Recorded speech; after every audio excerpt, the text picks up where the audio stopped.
Hi everyone, नमस्कार। छोटों को प्यार, बड़ों को नमस्कार। कैसे हैं आप सब? उम्मीद करती हूँ कि सभी हष्ट पुष्ट होंगे, स्वस्थ होंगे, मस्त होंगे, व्यस्त होंगे। आज लेकर के आई हूँ एक बहुत ही महत्वपूर्ण जानकारी। जैसा कि हम सभी को पता था कि अब तक खरमास चल रहे थे और खरमास में कोई भी शुभ काम नहीं होता है, तो धीरे धीरे वो दिन भी आ गया कि खरमास समाप्ति की ओर है और मकर संक्रांति पर ये समापन होता है खरमास के महीने का, और सभी शुभ काम जो हैं फिर से स्टार्ट हो जाते हैं। इसी बीच पड़ने वाली है पुत्रदा एकादशी। पुत्रदा एकादशी बहुत ही शुभ मुहूर्त में पड़ रही है। एकादशी का व्रत अपने आप में बहुत ही धन धान्य से परिपूर्ण करने वाला, हर रोग को, हर दुख को मिटाने वाला व्रत कहा जाता है।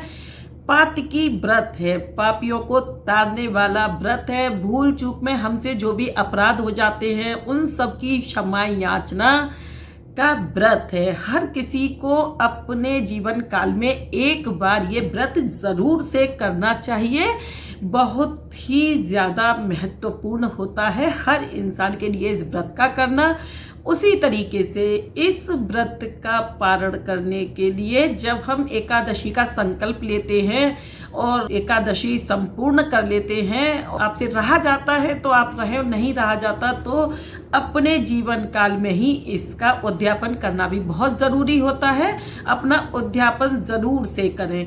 एकादशी का व्रत बहुत से लोग महीने में जो दोनों एकादशी आती हैं उनको भी करते हैं। कुछ लोग जो बड़ी एकादशियां आती हैं सिर्फ उनको ही करते हैं, और कुछ लोग किसी कारणवश अगर व्रत नहीं कर पाते हैं तो कोई बात नहीं है।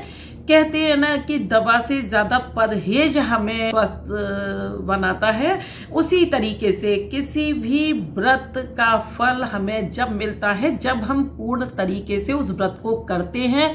ये नहीं है कि व्रत हम कर रहे हैं, हमने एकादशी कर लिया, हमने गुरुवार कर लिया, हमने माँ संतोषी का शुक्रवार कर लिया और हम किसी की भी चुगली कर रहे हैं, निंदा कर रहे हैं, बेवजह किसी के बारे में भला बुरा सोच रहे हैं, गलत भाव अपने मन में ला रहे हैं। आप लाख व्रत कीजिए, लाख पूजा कीजिए, आपकी सारी पूजा, व्रत, उपवास सभी व्यर्थ हैं। क्यों? क्योंकि आप व्रत का नियम नहीं मान रहे हैं। और अगर आप व्रत नहीं भी कर रहे हैं और अगर नियम को पाल रहे हैं, जैसे कुछ लोग बीमार होते हैं और पूरा व्रत नहीं कर पाते, तो उनके लिए ये विधान है कि वो सिर्फ इसके नियम ही मान लेते हैं, तो उनको भी व्रती का ही पूर्ण फल प्राप्त होता है। वो क्या है कि चोरी, कपटी, मिथ्या भाषण करने वाले इंसान के साथ हमें वक्त नहीं गुजारना है।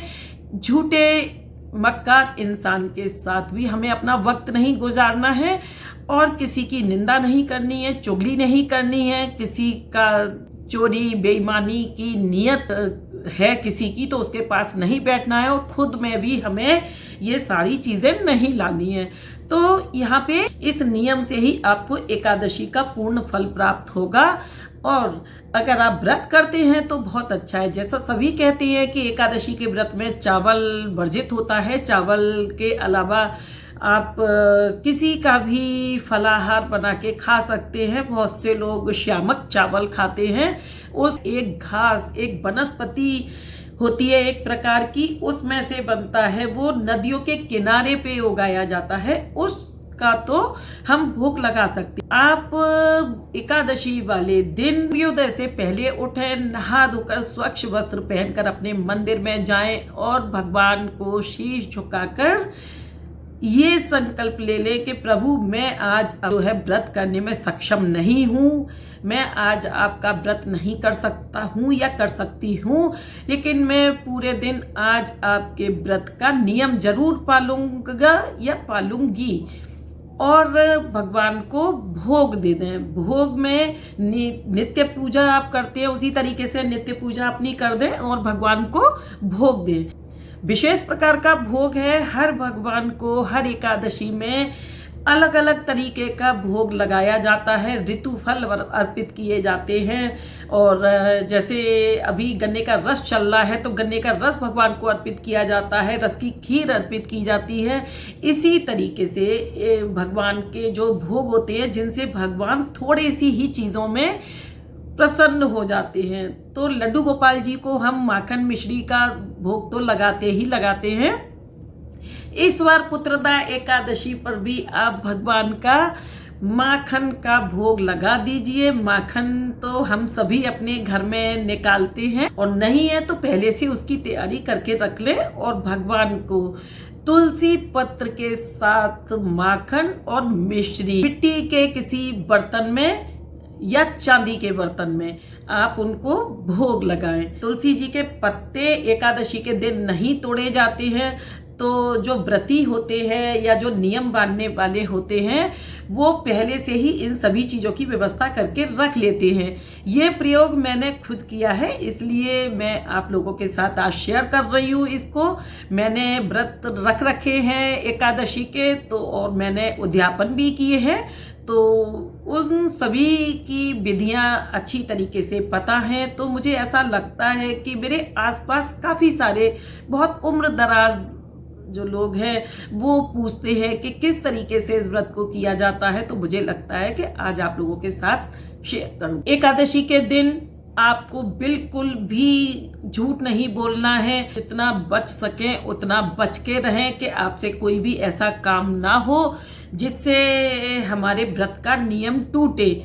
आपको पूर्ण व्रत का फल प्राप्त होगा। भूखे रहने की क्षमता नहीं होती है, तो बिना भूखे रहे अगर छोटे छोटे उपाय से हमें पूरे व्रत का फल मिलता है तो क्यों ना हम उस काम को कर लें। और विष्णु भगवान के मंत्रों का जाप कर सकते हैं, कृष्ण भगवान के मंत्रों का जाप कर सकते हैं, जो भी आपको सुलभ लगे। कुछ भी नहीं है तो भजमन नारायण नारायण का जाप आप कर सकते हैं, और ये बहुत ही फलदायी होते हैं। रात्रि जागरण विशेष होता है। आजकल तो सभी रात्रि में जगते हैं, लेकिन वो जागना नहीं माना जाता है। रात्रि जागरण का मतलब है कि अपने इष्ट देव जो भी हैं, विष्णु भगवान के निमित्त होता है, कृष्ण भगवान के निमित्त होता है, तो उनको धूप दीप करके और थोड़ी देर के लिए उनके सामने उनका कीर्तन करना। इस बार पुत्रदा एकादशी जो है वो 13 तारीख को रखी जाएगी, और मकर संक्रांति भी आने वाली है। तो मकर संक्रांति के लिए भी बहुत सारी तैयारियां कर रखी हैं। बहुत सारे छोटे छोटे से उपाय हैं जिनको जानने के लिए देखिएगा मेरे और आने वाले न्यू वीडियोस। और मकर संक्रांति के ऊपर भी मैं वीडियो लेके आ रही हूँ। जैसे बहुत दान पुण्य होते हैं, छोटे छोटे से दान होते हैं, क्या नहीं करना है क्या करना है। हम लोग बहुत मेहनत से करते हैं, और बिना जाने अगर हम कुछ करते हैं और उसका हमें फल प्राप्त नहीं होता है तो हम क्यों ऐसा काम करें कि जिससे हमारा पैसा भी खर्च हो और हमारी मेहनत भी लगे और हमें उसका फल भी ना मिले। और छोटे छोटे से काम हमारे बहुत बड़े कष्टों से हमें उबार देते हैं। तो यहाँ पे लेती हूँ मैं विदा, और एक अच्छे से वीडियो के साथ फिर आपसे मिलूंगी। और अगर वीडियो आपको पसंद आया हो तो कर दीजिए एक लाइक और कमेंट्स। सब्सक्राइब कीजिए मेरे चैनल को फ्रेंड्स एंड फैमिली के साथ। पहली बार आए हैं तो बेल आइकन को प्रेस करना बिल्कुल भी ना भूलें। स्वस्थ रहें, मस्त रहें, व्यस्त रहें अपने अपनों के साथ। Thanks for watching.